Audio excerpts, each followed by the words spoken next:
서울 송파구의 한 아파트 단지 CCTV에 찍힌 모습입니다. 1층 복도에서 젊은 여성이 다급하게 뛰쳐나오고 그 뒤로 흉기를 든 남성이 이 여성을 따라 쫓아갑니다. 하지만 이 여성은 아파트 현관문을 나서자마자 남성에게 붙잡혀 쓰러지고 맙니다. 바로 옆에 아파트 경비원도 있었지만 남성의 범행을 제지하지 못했습니다. 범행 직후 주민들이 빗자루까지 들고 도망가는 남성을 막아섰지만 남성은 오토바이를 타고 그대로 달아났습니다. 흉기에 찔린 피해자는 이 아파트에 사는 30살 여성 김모 씨로 곧바로 병원으로 옮겨졌지만 숨졌습니다. 이 모든 상황이 불과 5분도 안 되는 짧은 시간 사이에 벌어졌습니다. 잠깐 시간이 아니라네. 한 10초도 안 되고. 2016년 송파 아파트 주차장 스토킹 이별 살인마 한효준. 맨발로 도망친 전 여친 뒤쫓아 살해 후 사랑해서 죽였다. 2017년 9월 열린 3심에서 살인마 한효준에게 무기징역을 확정. 2016년 4월 19일 오후 12시경 서울특별시 송파구 가락동의 한 아파트 주차장에서 헤어진 남자친구 한효준이 피해 여성 김정은을 스토킹하다가 출근하던 피해자를 잔혹하게 살해한 사건이 발생했다. 가족들도 이 사실을 알고 피해자의 부모가 같이 출퇴근하는 등 보호했으나 범인의 행동이 잠잠해지자 괜찮은 것 같다고 혼자 출근하겠다고 한 날 이런 끔찍한 일이 일어나고 말았다. 이 사건은 스토킹 범죄의 심각성과 함께 당시 대한민국 스토킹 처벌의 미흡함을 여실히 드러내며 사회에 큰 충격을 안겨주었다. 가족들의 적극적인 보호에도 불구하고 벌어진 비극은 스토킹 피해자들이 겪는 공포와 무력감을 극명하게 보여주었다. 사건 이전, 관계의 시작과 파국. 2015년 5월 가해자 한효준과 피해자 김정은은 우연한 만남을 계기로 한 달여 만에 교제를 시작했다. 한 씨는 자신을 증권회사에 다니고 가족은 해외에 거주한다고 소개했으며 김 씨는 대형 채과 총괄 실장으로 근무하였다. 교제 초기에는 한 씨가 김 씨를 출퇴근 시켜주고 부모에게 인사까지 드리는 등 별다른 문제 없이 순조로운 관계를 이어가는 듯 보였다. 주변에서도 둘의 만남을 부러워할 정도였다고 한다. 하지만 만남이 시작된 지 얼마 지나지 않아 한 씨의 병적인 집착이 드러나기 시작했다. 그는 김 씨에게 끊임없이 연락하며 누구와 있는지, 직장 내 남성 직원의 유무 등을 캐물었다. 김 씨는 가족이 모두 해외에 있는 한 씨에게 자신이 버팀목이 될 수 있을 것이라는 생각으로 그의 집착을 받아주려 노력하였다. 그러나 한 씨의 행동은 점차 통제 불능 상태로 치달았고 감당하기 어려울 정도의 연락과 잦은 분노 표출이 이어졌다. 결정적으로 김 씨는 한 씨의 이상한 행동을 감지하고 그의 근무처인 유명 증권회사에 연락을 취해 한 씨가 해당 회사에 재직하지 않는다는 사실, 즉 그의 신분이 거짓이었음을 알게 되었다. 이 사실로 인해 김 씨는 한 씨에 대한 신뢰를 완전히 잃었다. 신뢰가 깨진 상황에서 일반적인 연인이라면 관계 회복을 시도하거나 빠르게 이별을 택하겠지만 한 씨는 오히려 더욱 심각한 집착으로 반응했고 두 사람의 갈등은 깊어졌다. 스토킹의 심화와 피해자의 공포. 헤어지자는 말의 잔혹한 스토킹 시작.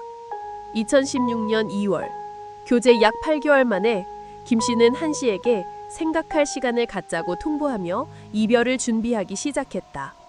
며칠간 연락이 없던 중 김 씨의 집에 한 통의 편지가 도착했다. 편지 내용은 길게 고민했지만 결정했다는 불길한 마무리였고 이후 한 씨의 집착은 더욱 집요해졌다. 헤어질 수 없다. 나 없이 행복할 수 있을 것 같냐? 다시 시작하자는 문자와 끊임없는 전화가 이어지며 선을 넘기 시작했다. 한 씨는 급기야 김 씨에게 빌려간 병원 수술비 명목의 돈을 갚겠다는 빌미로 만남을 강요했다. 김 씨는 돈을 받기 위해 한 씨의 차에 탑승했고 한 씨는 차를 몰고 잠실대교 한복판에 차를 세웠다. 그곳에서 한 씨는 돈 봉투를 건네며 이거 김 씨가 빌려준 돈 때문에 나왔을 텐데 못 주겠다. 나한테 주는 위자료라고 생각해라. 전에 만났던 여자도 너처럼 날 버렸다. 그 여자 가족들까지 다 죽이려고 했는데 실패했다. 다리만 부러뜨렸다. 는 충격적인 말로 김 씨를 살해 협박했다. 그는 나하고 헤어지면 너하고 가족들 전부 죽여버릴 거다 라고 노골적으로 위협했다. 이러한 협박으로 김 씨는 급기야 실어증 증세를 보이기 시작했고 극도의 공포감에 평소에는 신경 쓰지 않을 만한 작은 소음에도 행동이 불가능해질 정도였다. 한 씨가 언제 어디서 무슨 행동을 할지 모른다는 불안감에 결국 출근마저 어려워질 지경에 이르렀다. 그럼에도 한 씨는 끝없이 메시지와 전화를 퍼부으며 김 씨를 버틸 수 없도록 몰아붙였다. 김 씨는 이 끝없는 연락 속에서 한 씨의 전화를 받으며 통화 녹음을 시작했다. 피해자 가족들은 이 문제에 대해 수차례 상의했지만 경찰에 신고해도 별다른 보호를 받지 못한다는 사실을 확인하고 결국 신고를 포기했다. 오히려 신고했다는 사실로 인해 보복을 걱정해야 할 상황이라고 판단했기 때문이다. 당시 피해자들에겐 이것이 최선의 합리적 선택이었을 것이라고 한다. 김 씨는 직장 동료와 가족들에게 피해를 주는 것을 걱정했고 계속 숨기보다는 자신이 이전처럼 일상으로 돌아가면 한 씨가 단념할 것이라고 판단해 출근 등 일상생활을 시작했다. 하지만 한 씨의 연락은 끊어질 생각이 없었고 아예 김 씨의 직장을 감시하고 출퇴근을 추적하기 시작했다. 결국 김 씨의 아버지가 출퇴근을 함께 하기로 결정했다. 위암 수술로 운동이 필수였던 김 씨의 아버지는 딸을 보호하기 위해 운동마저 포기해야 했다. 그는 심지어 한 씨와 직접 만나 김 씨가 이별을 원하니 더 이상 스토킹을 하지 말고 힘들면 술 한 잔 사주겠다며 잘 타이르기까지 했다. 이후 한 씨는 한동안 연락을 멈추었다. 상황이 어느 정도 호전되었으면 생각한 김 씨는 잠시 바깥을 둘러보던 중 한 씨의 차량을 발견했다. 차에 한 씨가 없자 김 씨는 불길함을 느껴 주변을 살폈는데 맞은편 건물의 옥상에서 자신을 감시하던 한 씨를 보았다. 한 씨는 다시 이전처럼 연락을 시작했다. 김 씨는 그를 잘 달래 해결해 보려 놨지만 한 씨는 한치도 물러서지 않았다. 김 씨가 다시 시작하는 것이냐는 물음에 다시 한번 확실하게 이별을 구하자 며칠 뒤 새벽 한 씨는 김 씨의 집 앞에서 전화를 걸었다. 김 씨의 아버지가 밖으로 나가 한 씨가 없는 것을 확인했지만 한 씨는 시야에서 벗어난 곳에 숨어 있다가 김 씨의 아버지가 복도로 나오자 좋냐? 하면서 조롱하기까지 했다. 범행 과정, 잔혹한 출근길 살인, 불안감이 계속되는 가운데 약 한 달의 시간이 지났다. 한 씨가 연락하지 않으면서 김 씨는 자신 때문에 운동을 제대로 못한 아버지에게 상황이 괜찮아진 것 같다니 운동을 다시 시작해보라고 권유했다. 이에 김 씨 아버지는 다시 운동을 시작하기로 했다. 이때가 바로 2016년 4월 19일 사건 당일이었다. 김 씨 아버지가 외출한 직후 한 대의 오토바이가 아파트로 들어섰다. 정장을 입고 가방을 들고 있던 한 씨는 익숙하게 아파트 입구의 우편만을 살펴보고 계단을 통해 김 씨의 집을 찾아갔다. 약 2시간 뒤 김 씨가 살려달라고 소리치면서 맨발로 아파트 주차장으로 뛰어나왔고 한 씨는 손에 칼을 들고 이를 뒤쫓았다. 이 상황을 본 경비가 뒤쫓아갔지만 뒤늦게 칼을 보고 잠시 멈칫한 사이 한 씨는 김 씨를 수차례 칼로 찌르고 도주했다. 체포 과정 및 검거 이후의 황당한 변명. 환한 대낮에 핫 아파트 주차장 한복판에서 벌어진 칼부름을 보고 경비와 주민들은 놀라면서도 한 씨를 추적했다.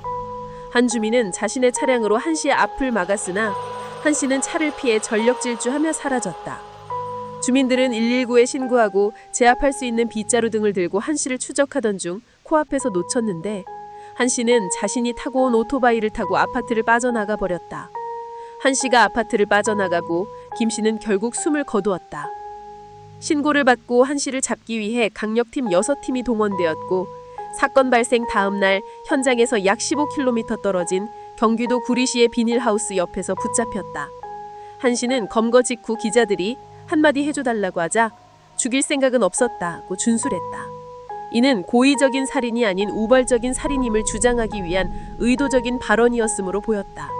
그러나 그의 범행 전 행동, 범행 후 시민들을 피해 도망하는 모습, 경비를 위협했던 행동과 말, 범행 현장까지 타고 왔다가 도주 시 이용한 오토바이, 그리고 결정적으로 가방 내용물 등 수많은 증거와 증인들이 우발성을 부정했다. 특히 가방에는 압박봉대로 손잡이를 감은 칼 3개, 나일론 끈, 넥타이, 로프, 면수건, 테이프 등이 있었고 드링크병 2개에는 염산이 담겨 있었다. 한 씨의 핑계는 상식 밖이었다. 그는 가방에 들어있던 물건들은 자살하기 위해 가져갔고 대화 중에 이성을 잃고 범행을 저질렀고 피해자의 집에서 있었던 일이나 살인을 저질렀던 것, 도주 과정이 기억나지 않는다는 터무니없는 주장을 했다. 더욱 기가 막힌 것은 조사 중 경찰의 질문에 김 씨가 다른 남자와 있는 것을 목격했고 자신이 이별을 요구했는데 김 씨가 이를 거부하고 교제를 계속하자고 해서 김 씨가 자신의 사랑을 배신했기 때문에 살해했다고 답한 것이다. 단 하나의 진실도 없는 거짓말이었고 아예 내용을 거꾸로 만들어 피해자에게 모든 잘못을 떠넘기는 파렴치한 행동을 했다. 그 와중에 돈을 빌린 사실은 언급조차 하지 않았다. 재판 전 한 씨는 무려 4명의 변호사를 선임하는 등 모든 수단을 동원해 자신을 변호하려는 모습을 보였다. 피해자 가족의 절규와 재판 과정, 반성 없는 가해자, 대법원에서 무기징역 확정, 범인 우발적 범행이라며 대명의 변호사 선임, 피해 여성 가족들 사과 한마디 없었다. 사랑하는 딸을 이명에 잃은 부모의 상처는 컸다. 일남일녀 중 장녀였던 김 씨는 든든한 딸이었다. 대학 졸업 후 한 치과병원에 통역사로 취업했다. 여기에 만족하지 않고 코디를 공부해 그 병원의 총괄실장 자리에 올랐을 만큼 성실했다. 똑 부러지는 성격에 인정 많고 속 깊은 딸이 전 남자친구에게 살해당하면서 부모는 삶 자체가 지옥이 됐다. 그러나 한 씨는 자신의 범행에 대해 죄책감을 느끼거나 반성하지 않았다. 경찰에 긴급 체포된 후 그는 우발적이었다며 계획범죄를 부정했다. 스토킹이 아니라 관계 회복을 위한 노력이었다면서 칼은 겁만 주려 한 것이었고 찔은 기억이 나지 않는다고 말하는 등 뻔뻔함으로 일관했다. 끝까지 피해자나 유족에게 사과 한마디 하지 않았다. 피해자 김 씨의 부모는 시간이 나는 대로 시민들에게 탄원서와 서명을 받고 1인 시위를 하는 등 당시에 알고 있던 모든 방법으로 최선을 다하였다. 이렇게 모인 탄원서만 무려 3만 8천여 통에 육박했으며 피해자의 어머니는 매일 하나씩 법정 최고형인 사형 선고를 염원한다는 탄원서를 제출했다. 범죄 피해 여성을 지원하던 한국여성의 전화 송란희 대표는 서울시청 지하에서 행사하던 날 피해자의 어머니가 서명을 받기 위해 찾아오자 사연을 듣고 만남을 요청했으며 법률 지원을 요청했다. 이에 구정모 변호사가 무료 변론을 지원하였다. 2016년 10월 6일 1심에서 검찰은 한 씨에게 사용을 구형했으나 재판부는 무기징역을 선고하고 위치 추적 전자장치 부착 20년을 명령했다. 재판부는 범행 수법이 매우 잔혹하고 계획적인 점, 중대한 불법을 저지르고도 반성하지 않고 책임을 면하려 중형이 불가피하다면서도 사형은 도저히 사회가 인내할 수 없을 정도의 범죄에 대해서만 최대한 제한에 선고하기 때문에 무기징역을 선고한다고 밝혔다. 2017년 5월 30일 2심에서도 검찰은 사형을 구형했으나 2심 재판부는 1심과 같이 무기징역을 선고하였다. 다만 위치 추적 전자장치 부착 청구는 기각되었다.